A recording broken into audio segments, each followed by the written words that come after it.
Hello students, तो आज की इस वीडियो में हम करेंगे एक्सरसाइज 8.1 का क्वेश्चन नंबर 8। तो देखते हैं हमारा क्वेश्चन नंबर 8 क्या है। If 3 cot a equal to 4, तो 3 cot a इक्वल टू 4 दिया हुआ है, तो इसको मैं कैसे लिख सकता हूँ, cot a इक्वल टू 4/3। ठीक है, चेक वेदर ये LHS है और ये हमारा RHS है, ये और नॉट मतलब ये हमारा बराबर है या नहीं है, मतलब ये हमारे इक्वल है, LHS और RHS बराबर है या नहीं है, यही हमें चेक करना है। ठीक है, तो देखते हैं कैसे होगा।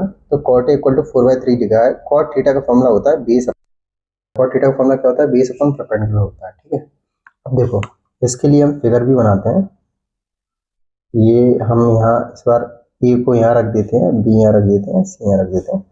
अब एंगल ए के हिसाब से ये हमारा क्या हो जाएगा, परपेंडिकुलर हो जाएगा, और ये हमारा बेस हो जाएगा, और ये हमारा हाइपोटेनस हो जाएगा। ठीक है, तो परपेंडिकुलर ए के हिसाब से परपेंडिकुलर कितना है, 3 है, ये हमने यहाँ लिख दिया, बेस हमारा 4 है। ठीक है, अब हमें हाइपोटेनस निकालना है। हाइपोटेनस निकालने का एक सिंपल सा तरीका है, आपको पता है, h square equal to P square plus B square, Pythagoras theorem. P की वैल्यू कितनी है, 3 का स्क्वायर, बी कितना है, 4 का स्क्वायर, 3 का स्क्वायर 9, 4 का स्क्वायर 16, 60 प्लस 9 25। तो h स्क्वायर हमारा 25 आ गया, तो 5 का स्क्वायर कर देंगे तो h हमारा कितना आ जाएगा, 5 आ जाएगा। ठीक है, इतना आपको समझ में आ गया है। ठीक है, अब देखो अगर हमें tan a निकालना है, क्यों, क्योंकि हमारा LHS में tan a है, तो tan a क्या हो जाएगा, 3/4। क्यों, क्योंकि भाई tan a का फॉर्मूला होता है परपेंडिकुलर अपॉन बेस, है ना। अब हम sin a निकालेंगे, sin a का हमारा फॉर्मूला होता है परपेंडिकुलर अपॉन हाइपोटेनस। तो p हमारा कितना है, परपेंडिकुलर कितना है, 3 है, और हाइपोटेनस कितना है, 5 है। ठीक है, अब cos a निकालेंगे, cos a क्या होता है, बेस अपॉन हाइपोटेनस। तो एंगल ए के अनुसार ये परपेंडिकुलर, ये बेस, 4/5। इतना आपको समझ में आ गया।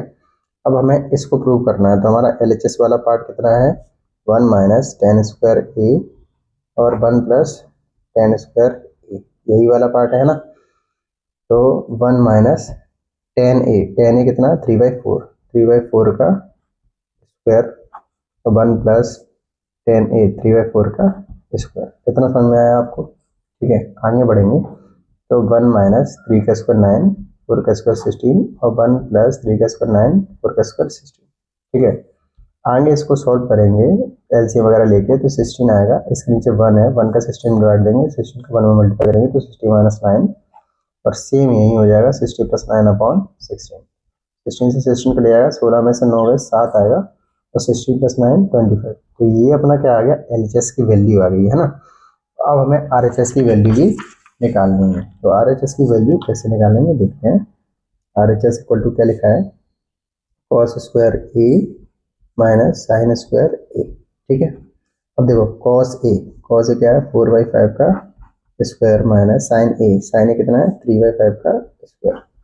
ठीक है, 4 का स्क्वायर 16, 5 का स्क्वायर 25, 3 का स्क्वायर 9, 5 का स्क्वायर 25।